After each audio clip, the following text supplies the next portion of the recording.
5ই আগস্টে তো লক্ষ লক্ষ কোটি কোটি জনগণ ছিল, তো কোটি কোটি জনগণের সরকার তৈরি হয়নি কেন? এনজিওর সরকার কেন তৈরি হয়েছে? এনজিওদের শক্তিশালী প্রতিষ্ঠান আছে, এই জন্য তৈরি হয়েছে। আর এই কোটি কোটি পঙ্গপালের মতো জনগণের না একটা শক্তিশালী মিডিয়া আছে, না একটা শক্তিশালী অর্থনৈতিক প্রতিষ্ঠান আছে, তো কিসের রাজনীতি করবেন আপনি? ইসলামী রাষ্ট্র প্রতিষ্ঠা করার বিষয়টা এখন বাংলাদেশে অন্যতম একটি আলোচিত ইস্যু। কেউ কেউ মনে করতেছে তারা ভোটের মাধ্যমে, রাজনীতি করে, গণতন্ত্রের মাধ্যমে ইসলামী রাষ্ট্র প্রতিষ্ঠা করবে। অথচ আমরা কোরআন এবং হাদিস পড়ে বুঝতেছি যে আপনি ততক্ষণ পর্যন্ত মুমিন হতে পারবেন না যতক্ষণ না আপনি তাগুতের কাফের না হবেন। আপনি ততক্ষণ মুমিন হতে পারবেন না যতক্ষণ না আপনি নিজেকে কাফের বলে ঘোষণা করবেন যে আমি তাগুতের কাফের।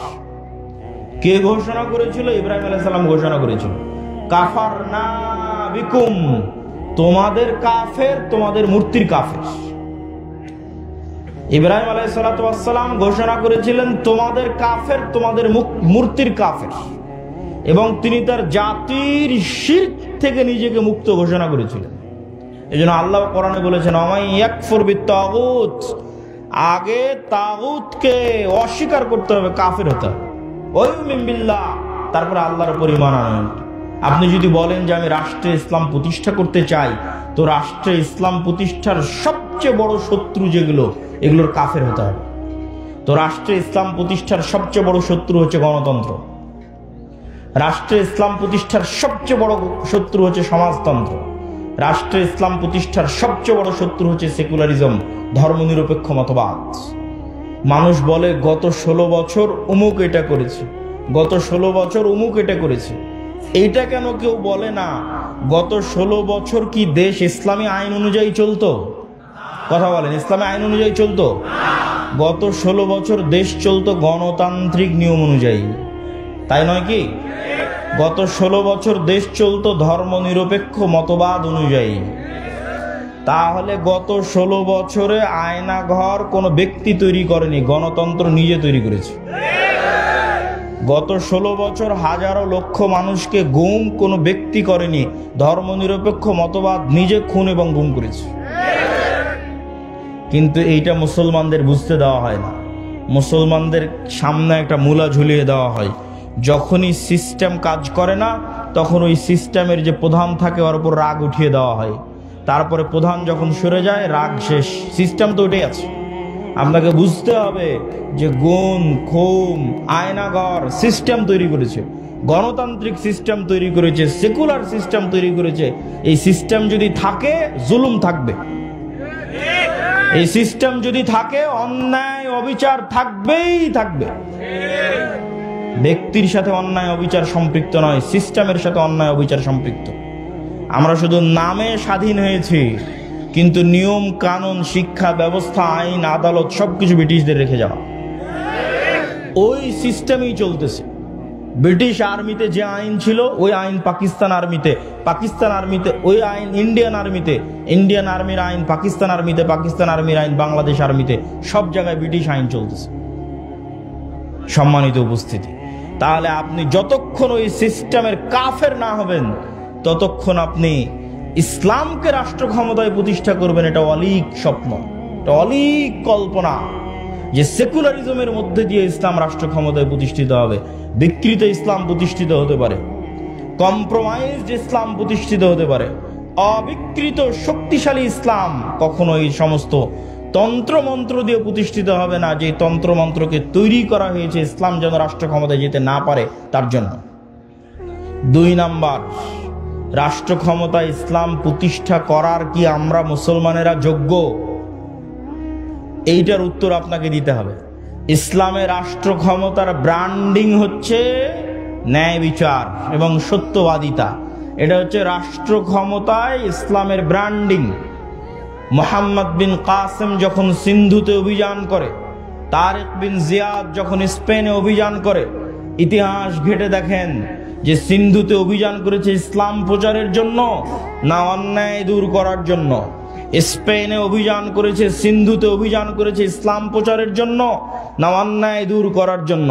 ইতিহাস ঘেটে দেখবেন যে প্রত্যেকটা আক্রমণাত্মক যুদ্ধ হয়েছে ওই অঞ্চলের অত্যাচারিত মাজলুম মানুষকে মুক্তি দিয়ে তাদের মধ্যে ন্যায় প্রতিষ্ঠা করার জন্য।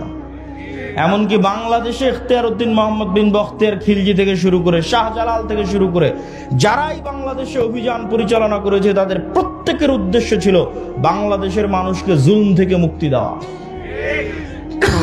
এই একই কথা রাসূলুল্লাহ সাল্লাল্লাহু আলাইহি ওয়াসাল্লাম ঈসা আলাইহিস সালাতু ওয়াস সালামের ক্ষেত্রে বলে গেছেন যে ঈসা আলাইহিস সালাম যখন রাষ্ট্রনেতা হবেন তখন হাকামান মুকসিতা, সারা পৃথিবীতে ন্যায় বিচার প্রতিষ্ঠা করবেন।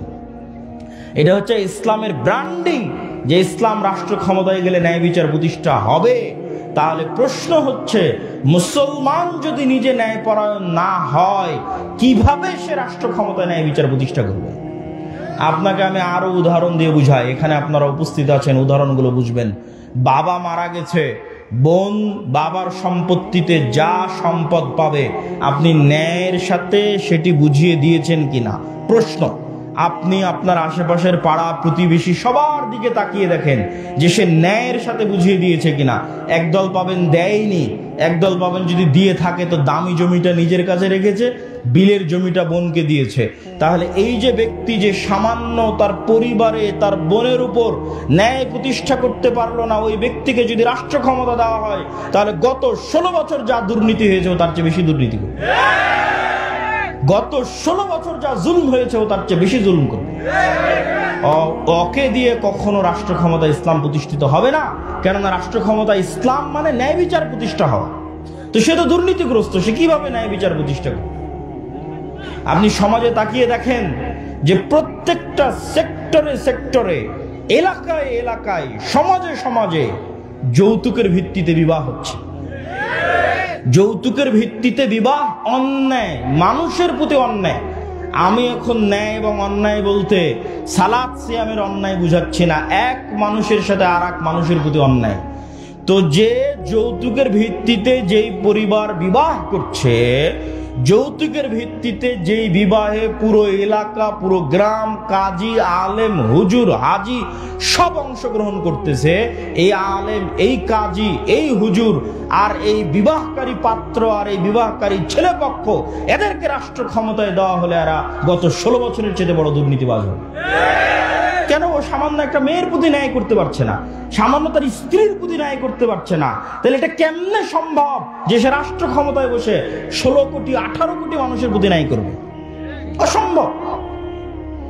তো এই জন্য যদি মুসলমানেরা বলে যে আমাদের রাষ্ট্র ক্ষমতা দরকার, তাহলে মুসলমানদেরকে আগে উন্নত পার্সোনালিটি, উন্নত ব্যক্তিত্ব এবং ন্যায় পরায়ণ যে ব্যক্তিত্ব যা নবীদের ছিল, যা রাসূলদের ছিল, সেই ন্যায় পরায়ণ ব্যক্তিত্ব অর্জন করতে হবে, ন্যায় বিচার প্রতিষ্ঠা করার সক্ষমতা অর্জন করতে হবে। আপনি ইসলামী দলে যান, সংগঠনে যান, মসজিদে যান, মাদ্রাসায় যান, যত বিভেদ বিভক্তি আছে সেখানে যান, প্রত্যেকটা জায়গায় দেখবেন অন্যায় জড়িত। ইসলামী দলের আমির ওই কর্মীকে পদ দিয়েছে যে বেশি চামচামি করে, আর যে রাত দিন পরিশ্রম করেছে ওকে বের করে দিয়েছে। তাহলে সে তার দলে ন্যায় প্রতিষ্ঠা করতে পারেনি, ও রাষ্ট্রে কিভাবে ন্যায় প্রতিষ্ঠা করবে? জালেম। জুলম কখনো ইসলামী রাষ্ট্রের মানদণ্ড হতে পারে না, ন্যায় ইসলামী রাষ্ট্রের মানদণ্ড। আর সত্যবাদিতা, আপনি মুসলমানদের কাছে যান, ইউরোপ এবং আমেরিকায় বসবাসরত মুসলমান, অধিকাংশ মুসলমান তাদের কাফের রাষ্ট্রের কাছে, খ্রিস্টান রাষ্ট্রের কাছে মিথ্যা বলে অতিরিক্ত টাকা নিচ্ছে। মুসলমান মিথ্যা বলছে, সে নামাজ পড়ে, বলছে আমি কালেমা পড়ি, আশহাদু আল্লা ইলাহা ইল্লাল্লাহ বলে, আশহাদু আন্না মুহাম্মাদার রাসূলুল্লাহ বলে, কিন্তু সেই মুসলমান মিথ্যা বলছে আর এক কাফেরের কাছে একটু টাকা বেশি নেওয়ার জন্য পুরো জীবনটা মিথ্যার উপর পার করে দিচ্ছে। আপনাদের এই নরসিংদী, নারায়ণগঞ্জ, রূপগঞ্জ অঞ্চলেও যেহেতু কিছুদিন থেকে থাকা হচ্ছে, সেহেতু দেখতেছি নির্বাচনের সময় মানুষ 2 এমপি পদপ্রার্থীর থেকে টাকা নিয়ে বলেছে তাকে ভোট দিবে। তার মানে সে মিথ্যুক। তাহলে একজন মিথ্যুক মানুষ কিভাবে নেতা হবে? একজন মিথ্যুক মানুষ কিভাবে দেশ ও জাতির দায়িত্ব নিবে? এটা অসম্ভব। আজকের যুগের মুসলমানদের ব্যক্তিত্ব মক্কার কাফের মুশরিকদের ব্যক্তিত্বের চাইতে নিম্নমানের। কিভাবে? এখনই আলোচনা শুনলেন আবু তালেব কাফের, আবু তালেব মুশরিক, কিন্তু একটা প্রমাণ দেখান দেখি যে আবু তালেব কোনোদিন মিথ্যা বলেছে। আবু তালেব কোনোদিন তার মুখের ওয়াদা রক্ষা করেনি। মুখের কথা রক্ষা করতে গিয়ে 3 বছর, মুখের কথা রক্ষা করতে গিয়ে 3 বছর ভাতিজার সাথে না খেয়ে জীবন পার করেছে। তার নাম আবু তালেব। মানে রক্তে নেতৃত্বের গুণ আছে। রক্তে কিসের গুণ আছে? নেতৃত্বের গুণ আছে। মিথ্যা বলে নেতা হওয়া যায় না, কথা রক্ষা না করে নেতা হওয়া যায় না। আবু তালেব নেতা, he is a by born leader, জন্মগত নেতা। জন্মগত নেতা দেখে মুখের কথার দাম রক্ষা করার জন্য ভাতিজার সাথে 3 বছর না খেয়ে জীবন পার করে দিয়েছে। আবু সুফিয়ান নেতা, লিডার, নেতৃত্বের যোগ্যতা আছে, কাফের মুশরিক, কিন্তু ব্যক্তিত্ব আছে। তার চিরন্তন শত্রুর বিরুদ্ধে মিথ্যা বলেনি। হিরাক্লিয়াসের দরবারে দাঁড়িয়ে আপনার একটা রাজনৈতিক দলের নেতাকে জিজ্ঞেস করেন, তার বিপরীত রাজনৈতিক দল সম্পর্কে যা বলবে 16 আনাই মিথ্যা। এই পুরো গণতান্ত্রিক রাজনীতি দাঁড়িয়ে আছে মিথ্যার উপর। পুরো গণতান্ত্রিক সিস্টেম দাঁড়িয়ে আছে মিথ্যার উপর। মিথ্যা না বললে গণতন্ত্র চলে না, মিথ্যা না বললে গণতন্ত্রে নেতা হওয়া যায় না, মিথ্যা এবং দুর্নীতি না করলে গণতন্ত্রে নিজের গদি টিকিয়ে রাখা যায় না। গণতন্ত্র সিস্টেমটাই এমন যে সিস্টেম আপনাকে মিথ্যা বলতে বাধ্য করবে। তো মিথ্যা বলে আপনি কিসের নেতা হবেন? কিসের রাষ্ট্রে ইসলাম প্রতিষ্ঠা করবেন? অন্যায় করে মিথ্যা বলে রাষ্ট্রে ইসলাম প্রতিষ্ঠা করা সম্ভব নয়। মুসলমানরা যদি বলে যে আমরা রাষ্ট্রে ইসলাম প্রতিষ্ঠা করতে চাই, তাহলে আগে মুসলমানদেরকে দায়িত্ব নিতে হবে যে তারা ইনজাস্টিস, অন্যায়ের বিরুদ্ধে শক্ত থাকবে। যেমন আজকে নরসিংদীর যুবকেরা যদি বলে যে হ্যাঁ তারা রাষ্ট্র ইসলাম প্রতিষ্ঠা করতে চায়, তাহলে তুমি আগে নিশ্চিত করো যে তোমার নরসিংদীর নোয়াগাঁওয়ে কোথাও যেন একটা মেয়েরও যৌতুকের ভিত্তিতে বিবাহ না হয়। জুলম হবে। আর মুসলমান চাই দেখবে ওই মুসলমানকে আল্লাহ নেতা বানাবে, নাউজুবিল্লাহ মিন যালিক। জুলম হবে, মুসলমান চাই দেখবে আর সেই মুসলমানকে আল্লাহ নেতা বানাবে ইসলামের নামে। আস্তাগফিরুল্লাহ আল-আযীম। তুমি যদি বলো রাষ্ট্রে ইসলাম প্রতিষ্ঠা করতে চাই, তো ওখানে মৃত্যুবরণ করেছে, ওই মৃত্যুর জানাজায় উপস্থিত হয়ে ওর মেয়েকে তার সম্পত্তি বুঝিয়ে দিতে বাধ্য করে তারপর উঠে আসো। ডিসেন্ট্রালাইজেশন, কেন্দ্রীয় রাষ্ট্র ক্ষমতাকে ডিসেন্ট্রালাইজেশন করো, বিকেন্দ্রীকরণ করো। নিজের পরিবার, নিজের সমাজে ন্যায় প্রতিষ্ঠা করো। একবার ন্যায় প্রতিষ্ঠা করার সংগ্রামে নেমে গেলে আল্লাহ তোমাকে রাষ্ট্র ক্ষমতা এমনি দিয়ে দিবে ইনশাআল্লাহ। কেননা তখন তুমি যোগ্য বিবেচিত হয়ে যাবা। সত্যবাদী ব্যক্তি, ন্যায় প্রতিষ্ঠাকারী ব্যক্তি আল্লাহর দরবারে যোগ্য বলে বিবেচিত হবে নেতা হওয়ার। আর যদি ওই কম্প্রোমাইজ করার স্বভাব না থাকে, যে গণতন্ত্রের সাথে কম্প্রোমাইজ, সমাজতন্ত্রের সাথে কম্প্রোমাইজ, সেকুলারিজমের সাথে কম্প্রোমাইজ, ধর্ম বিক্রি করে দেওয়ার সাথে কম্প্রোমাইজ, নিজের দিনের উপর আত্মবিশ্বাস নাই, তখন আমি শিখতে বলেছি যুবকেরা, নিজের দিনের উপর আত্মবিশ্বাস ফিরিয়ে আনতে তোমরা 2টে জাতিকে দেখবা, একটা ইহুদি আর একটা হিন্দু।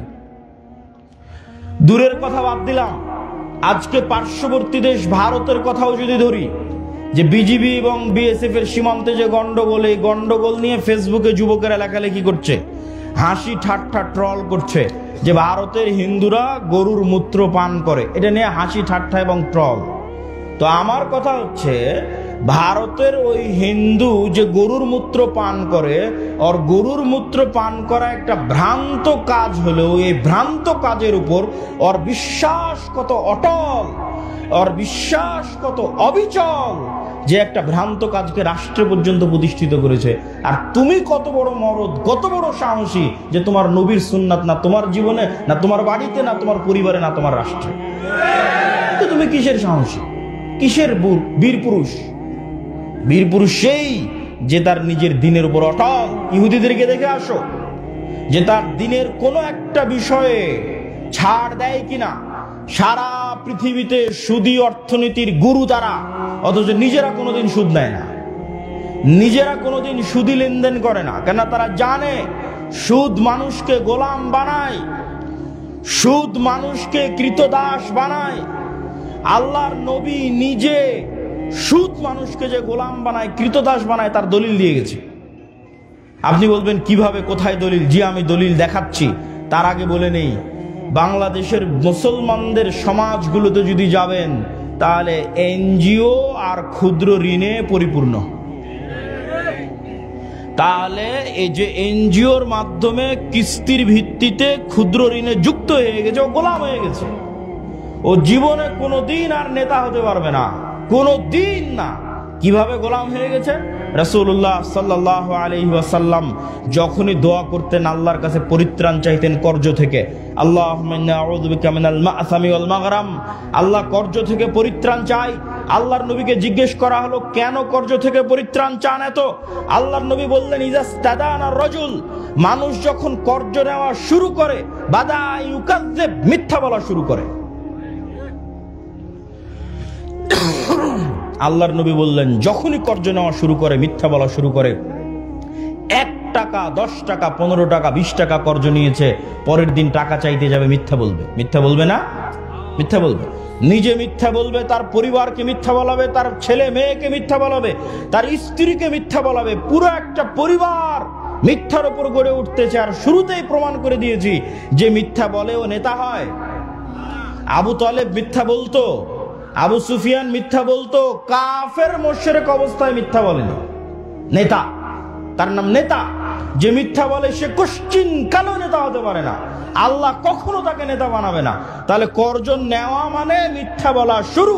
পুরো একটা পরিবার যখন মিথ্যার উপর চলে, তখন ওই পরিবার থেকে কোশ্চেন কালো না তারেক বিন জিয়াদের জন্ম হবে, না ওমর ইবনুল খাত্তাবের জন্ম হবে, না মোহাম্মদ বিন কাসেমের জন্ম হবে, নেতার জন্ম হবে না, গোলামের জন্ম হবে, কৃতদাসের জন্ম হবে। সম্মানিত উপস্থিতি, এই জন্য যুবকদেরকে শক্ত হতে হবে, নিজের দিনের উপর কট্টর, নিজের দিনের উপর সেলফ কনফিডেন্ট, আত্মবিশ্বাসী হতে হবে। এবং আত্মবিশ্বাসী হয়ে সমাজ থেকে, পরিবার থেকে যত অন্যায় অনাচার অবিচার আছে, এই অন্যায় অনাচার অবিচারের বিরুদ্ধে আন্দোলন গড়ে তুলতে হবে। এই আন্দোলন করেছিল তিতুমির, এই আন্দোলন করেছিল হাজী শরীয়তুল্লাহ, এই আন্দোলন করেছিল সৈয়দ আহমদ ব্রেলভি, এই আন্দোলন করেছিল শাহ ইসমাইল শহীদ। অন্যায়ের বিরুদ্ধে আন্দোলন করেন, অন্যায়ের বিরুদ্ধে আন্দোলন আপনাকে রাষ্ট্র ক্ষমতায় পৌঁছে দিবে। আল্লাহ সুবহানাহু ওয়া তাআলা কবুল করুক, আল্লাহুম্মা আমিন। বক্তব্যের শেষ পয়েন্ট হচ্ছে দীর্ঘমেয়াদী পরিকল্পনা। সংক্ষিপ্ত 5 বছর 2 বছর হুজুগে পরিকল্পনা, রিয়্যাক্ট করা, এটা দিয়ে কোশ্চেন কালো আপনি রাষ্ট্র ক্ষমতায় যেতে পারবেন না। মুসলমানদের সবচেয়ে বড় সমস্যা হচ্ছে তারা রিয়্যাক্ট করে, তারা অ্যাক্ট করা জানে না। রিয়্যাক্ট কি আর অ্যাক্ট কি আপনাকে বুঝাই। রিয়্যাক্ট আর অ্যাক্ট হচ্ছে আপনি খাচ্ছেন, দাচ্ছেন, ঘুরছেন, ফিরছেন, আড্ডা দিচ্ছেন, হঠাৎ করে শুনলেন বাংলাদেশের রাষ্ট্রের সংবিধানে ইসলাম নাই। হঠাৎ করে একদিন শুনলেন, শোনা মাত্র রাস্তায় ঝাঁপিয়ে পড়ে বললেন লিল্লাহি তাকবীর, আল্লাহু আকবার। এটার নাম রিয়্যাক্ট। আর অ্যাক্ট কি? যে ওই রাষ্ট্র থেকে ইসলাম সরিয়েছে, ও 50 বছর থেকে প্ল্যান করছে কবে সরাবে। 50 বছর থেকে প্ল্যান করছে। আপনার প্ল্যান কয়দিনের? আপনি তো শুনলেন, লাফিয়ে পড়ে গেলেন লিল্লাহি তাকবীর, আল্লাহু আকবার বলে, ওই পর্যন্তই শেষ। পরিকল্পনা নাই, কার্যক্রম নাই, শক্তিশালী প্রতিষ্ঠান নাই। 5ই আগস্টে তো লক্ষ লক্ষ কোটি কোটি জনগণ ছিল, তো কোটি কোটি জনগণের সরকার তৈরি হয়নি কেন? এনজিওর সরকার কেন তৈরি হয়েছে? এনজিওদের শক্তিশালী প্রতিষ্ঠান আছে, এই জন্য তৈরি হয়েছে। আর এই কোটি কোটি পঙ্গপালের মতো জনগণের না একটা শক্তিশালী মিডিয়া আছে, না একটা শক্তিশালী অর্থনৈতিক প্রতিষ্ঠান আছে। তো কিসের রাজনীতি করবেন আপনি? আমেরিকায় গিয়ে দেখেন ইহুদিরা সংখ্যায় কত, 2%ও না, 1%ও না। অথচ শক্তিশালী প্রতিষ্ঠান থাকার কারণে বাইডেন ক্ষমতায় আসুক আর ট্রাম্প ক্ষমতায় আসুক, রাষ্ট্রের ক্ষমতা তাদের থাকে। আর মুসলমানেরা দীর্ঘমেয়াদী পরিকল্পনা নাই। ইসলামী দলগুলো বলছে এখনই ভোট করে এখনই ক্ষমতায় চলে যাবে। এখনই ভোট করে যদি এখনই ক্ষমতায় চলে যায়, তাহলে এখনই আর একজন বের হবে যে তাকে ক্ষমতা থেকে নামিয়ে দিবে। এই জন্য আপনাকে 50 বছর 100 বছরের পরিকল্পনা করতে হবে। যেই পরিকল্পনা করে সামনে আগাতে হবে। আপনি বলবেন ভাই পরিকল্পনার আশা কি? এই পরিকল্পনার আশা হচ্ছে আপনি শতভাগ নিশ্চিত থাকেন গণতন্ত্র কোনোদিন গণতন্ত্র দিয়ে ন্যায় বিচার প্রতিষ্ঠা হতে পারে না। কোনোদিন ধর্মনিরপেক্ষ মতবাদ দিয়ে ন্যায় বিচার প্রতিষ্ঠা হতে পারে না। নতুন আর যত তন্ত্রমন্ত্র সংবিধানে ঢোকানো হচ্ছে, এগুলো দিয়ে ন্যায় বিচার প্রতিষ্ঠা হবে না। ন্যায় বিচার একমাত্র শতভাগ প্রতিষ্ঠা হবে ইসলাম দিয়ে। তাহলে যতদিন গণতন্ত্র আছে ততদিন অবিচার অন্যায় থাকবে, যতদিন ধর্মনিরপেক্ষ মতবাদ আছে ততদিন অন্যায় অবিচার থাকবে, আর যতদিন অন্যায় অবিচার থাকবে ততদিন এরকম 5ই আগস্ট বারবার আসবে। 15 বছর পর আসবে, 20 বছর পর আসবে, 30 বছর পর আসবে। ওই 30 বছর পর যখন আসবে তখন যেন আপনার জন্য সুযোগ থাকে। এই জন্য এখন থেকে দীর্ঘমেয়াদী পরিকল্পনা করতে হবে। এই দীর্ঘমেয়াদী পরিকল্পনায় হবে মুসলিম উম্মার নাজাতের মাধ্যম, বাংলাদেশের মুসলমানদের নাজাতের মাধ্যম। আল্লাহ সুবহানাহু ওয়া তাআলা কবুল করুক, আল্লাহুম্মা আমিন।